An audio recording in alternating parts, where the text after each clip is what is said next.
સુરતના લિંબાયતમાં લારી પર લોખંડના સળિયા વડે હુમલો કરનાર ગેંગના સીસીટીવી ફૂટેજ વાયરલ થયા બાદ પોલીસે ચારેયને ઝડપીને કાર્યવાહી કરી છે.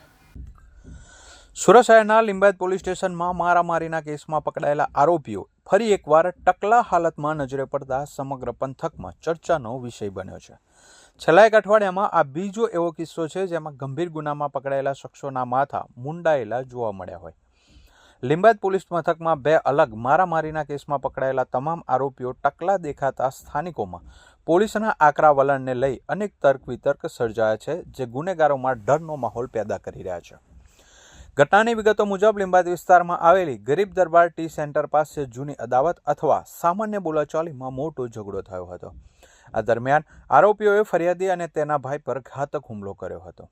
હુમલાખોરોએ લાકડાના ફટકા અને લોખંડના સળિયા જેવા હથિયારો વડે યુવકના માથાના ભાગે ગંભીર ઈજાઓ પહોંચાડી હતી અને આ લોહિયાળ ઘટના બાદ આરોપીઓ જાનથી મારી નાખવાની ધમકી આપીને ફરાર થઈ ગયા હતા, જેને પગલે પોલીસે તાત્કાલિક ગુનો નોંધી તપાસના ચક્રો ગતિમાન કર્યા હતા. આ ગુનામાં પોલીસ માટે સૌથી મોટો પુરાવો સીસીટીવી ફૂટેજ સાબિત થયા હતા. લિંબાયત પોલીસે ઘટના સ્થળની આસપાસના સીસીટીવી ફૂટેજ તપાસ્યા હતા, જેમાં આરોપીઓ હુમલો કરતા સ્પષ્ટ નજરે પડ્યા હતા. આ ફૂટેજના આધારે પોલીસે આરોપીઓની ચોક્કસ ઓળખ કરી હતી અને ટેકનિકલ સર્વેલન્સની મદદથી ચારેય હુમલાખોરોને દબોચી લીધા હતા. પોલીસ દ્વારા પકડાયેલા આરોપીઓમાં ઇમરાન ઉર્ફે પપ્પુ રજબ અલી શેખ, રિઝવાન રજબ અલી શેખ, મોહમ્મદ મોની શેખ અને કુરખાન લેનુ લહક શેખનો સમાવેશ થાય છે. આ તમામ આરોપીઓ લિંબાયત વિસ્તારની ઈચ્છાબા સોસાયટી અને શાહપુરા વિસ્તારના રહેવાસી છે, જેમાંથી ઇમરાન ઉર્ફે પપ્પુ અગાઉ પણ 2019માં મારામારી અને ધમકી આપવાના ગુનામાં સંડોવાયેલો હોવાનું પોલીસ તપાસમાં બહાર આવ્યું છે. જ્યારે આરોપીઓની ધરપકડ બાદની તસવીરો સામે આવી ત્યારે ચારેય આરોપીઓ ટકલા હાલતમાં જોવા મળ્યા હતા. અગાઉ પણ રાઇટિંગ અને મારામારીના કેસમાં પકડાયેલા શખ્સો લિંબાયત પોલીસ સ્ટેશનમાં આ જ સ્થિતિમાં જોવા મળ્યા હતા. આ કોઈ સંજોગ છે કે પોલીસનો નવો પ્રયોગ? તે અંગે સત્તાવાર રીતે લિંબાયત પોલીસ કશું કહેવા માંગતી નથી.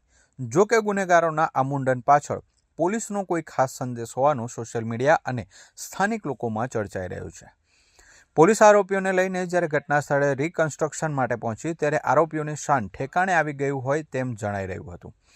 જે શખ્સોએ જાહેરમાં આતંક મચાવ્યો હતો તેઓ લોકોની વચ્ચે હાથ જોડીને માફી માંગતા જોવા મળ્યા હતા.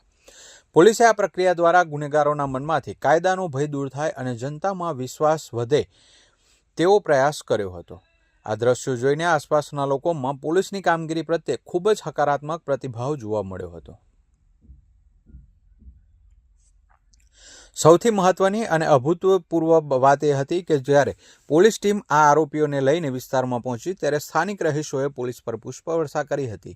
લિંબાયતની જનતાએ પોલીસ જવાનોના કામને બિરદાવતા ફૂલો ઉછાળ્યા હતા અને પોલીસ પ્રશાસનનો આભાર માન્યો હતો. આ પ્રકારનું લોકસમર્થન ભાગ્યે જ જોવા મળે છે, જે દર્શાવે છે કે લોકો ગુંડાગીરીથી કંટાળી ગયા હતા અને પોલીસની આ કડક કાર્યવાહીથી તેમને સુરક્ષાની અનુભૂતિ થઈ છે.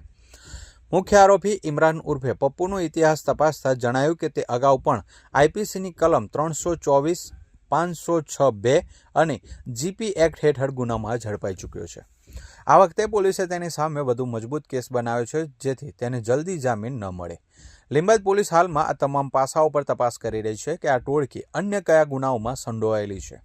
સીસીટીવી ફૂટેજને મજબૂત પુરાવા તરીકે કોર્ટમાં રજૂ કરવાની તૈયારીઓ પણ કરી લેવામાં આવી છે. જે દરમિયાન આરોપીઓ ટકલા એટલે કે મુંડન કરાવેલી હાલતમાં જોવા મળતા અનેક સવાલો ઉઠ્યા હતા. ત્યારે આ બાબતે જ્યારે પીઆઈ ધોળકિયાને પૂછવામાં આવ્યું તો તેમણે કડક શબ્દોમાં સ્પષ્ટ સંકેત આપતા જણાવ્યું હતું કે કાયદામાં રહેશો તો ફાયદામાં રહેશો.